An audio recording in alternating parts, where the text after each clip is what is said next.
To state the obvious, you chose poorly. You chose the path of fraud. A federal judge in Manhattan said those words in December of 2025 to a man standing very still in a courtroom that had run out of patience with him. The man was 34 years old. 7 years earlier, he had built a machine that printed money. $40 billion of other people's savings had gone into it, and nearly all of that money was gone. But the strangest part of this story is not the collapse the world watched. It is the one the world never saw. The machine had already failed, quietly, a year earlier. The people who knew spent $20 million to hide it. Seoul, South Korea, 2018. The man from that courtroom was 26 years old, a Stanford computer science graduate with internships at Microsoft and Apple behind him, and one conviction in front of him. Money did not need banks. It needed code. With a business partner, he founded a company called Terraform Labs in a city that had fallen harder for cryptocurrency than almost anywhere on Earth. Forbes put him on its list of young people about to change the world. He was charming, confident, and fluent in the one language that mattered in 2021: absolute certainty. And he understood something his rivals did not. Ordinary people do not adopt a currency because of its engineering. They adopt it because it looks used. So investors were told that millions of Koreans were already paying for coffee and groceries through a popular payment app built by his business partner, every purchase settling on his blockchain.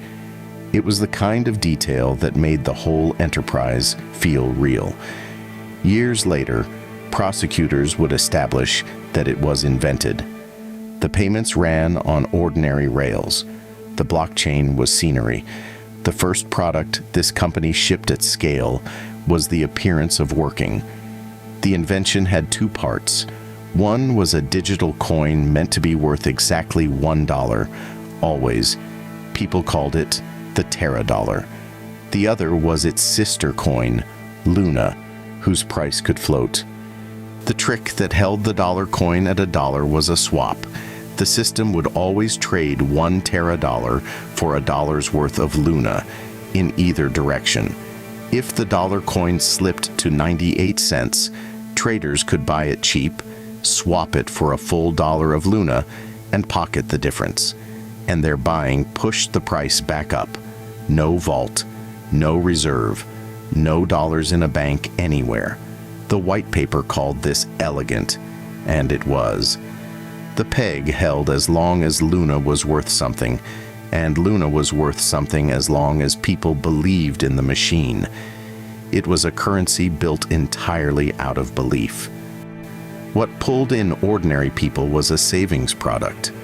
It was called Anchor, and it paid nearly 20% a year on the Terra dollar, at a time when a bank account in the United States paid less than one. 20% every year, advertised as steady and safe. Money answered. By the spring of 2022, 3 of every 4 Terra dollars in existence were sitting in Anchor, collecting that yield.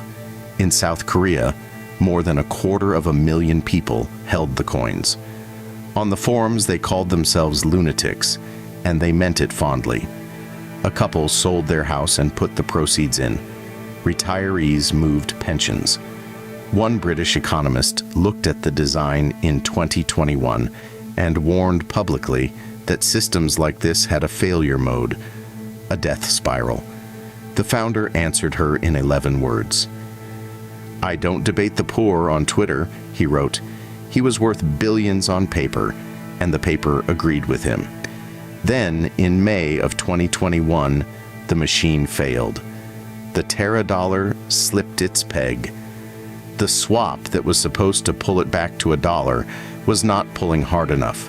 For a moment, the death spiral the economist had described was beginning. And then, publicly, the machine healed. The price climbed back to $1. The founder pointed at the recovery and told the world the algorithm had done it, stressed, tested, and self-corrected. That is what hundreds of thousands of savers were told they could trust. Court records tell a different story. A Chicago trading firm had quietly spent more than $20 million buying the coin back up to $1. A firm that, under confidential agreements, was allowed to buy Luna at a deep discount and profit over $1 billion while it played rescuer. The algorithm had not healed anything. The recovery was purchased, and the purchase was hidden. The machine's proof of safety, the story every deposit in Anchor rested on, was staged. Nobody outside knew, so the machine grew. By April of 2022, Luna traded near $120, and the system was worth more than $40 billion. The founder sat for magazine interviews in a black t-shirt and told doubters they simply did not understand the future. That spring, he and his wife had a daughter. He named her Luna. "My dearest creation," he wrote, "named after my greatest invention." His foundation began buying Bitcoin, billions of dollars of it, as a reserve to defend the peg, an insurance policy for a machine whose whole promise was that it needed none. Almost nobody paused on what that admitted. 9 days before the end, on a podcast, the founder was asked about the coins that would not survive a downturn.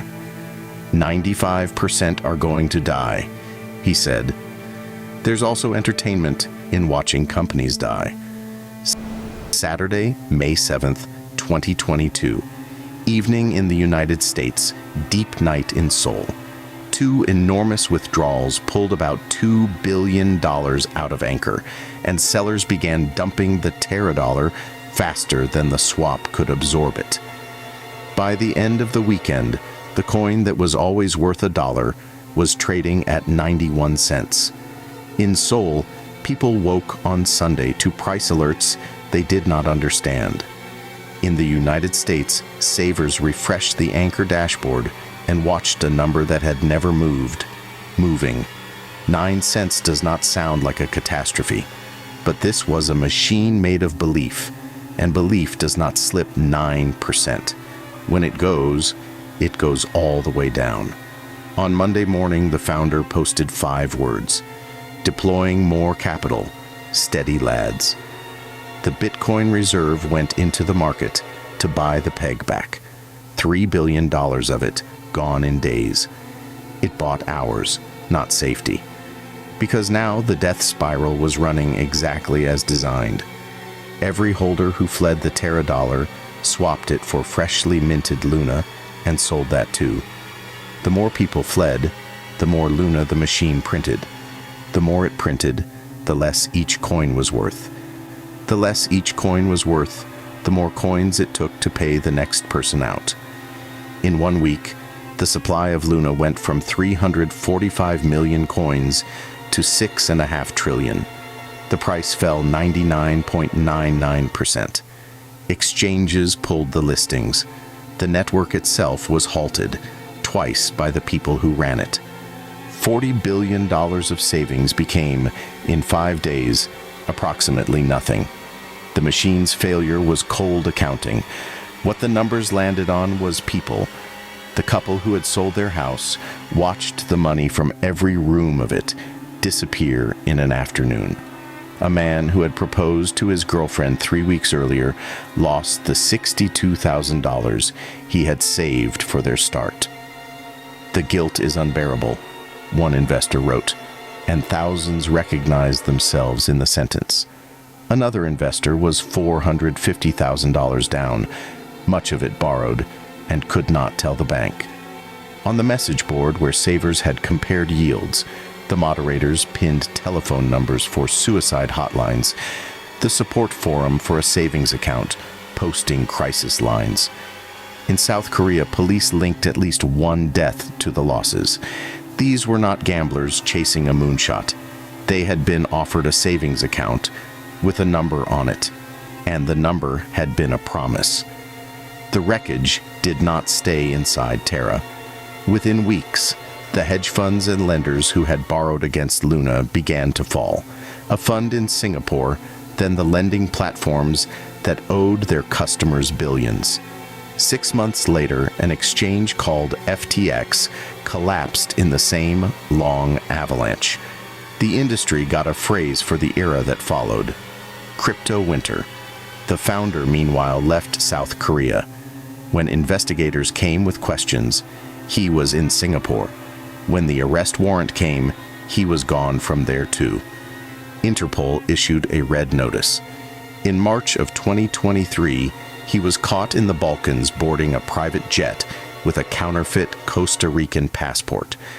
On the last day of 2024, he was extradited to the United States. In August of 2025, Do Kwon stood in a federal courtroom in Manhattan and pleaded guilty to fraud. He admitted the thing the whole machine had rested on. The healing of 2021 was a lie he told and kept telling. Before the sentencing, hundreds of his investors wrote letters to the judge. Retirees, small business owners, parents whose college funds for their children had evaporated in a week. Prosecutors asked for 12 years. The judge went higher. "This was a fraud on an epic generational scale," he said from the bench. "In the history of federal prosecutions, there are few frauds that have caused as much harm as you have."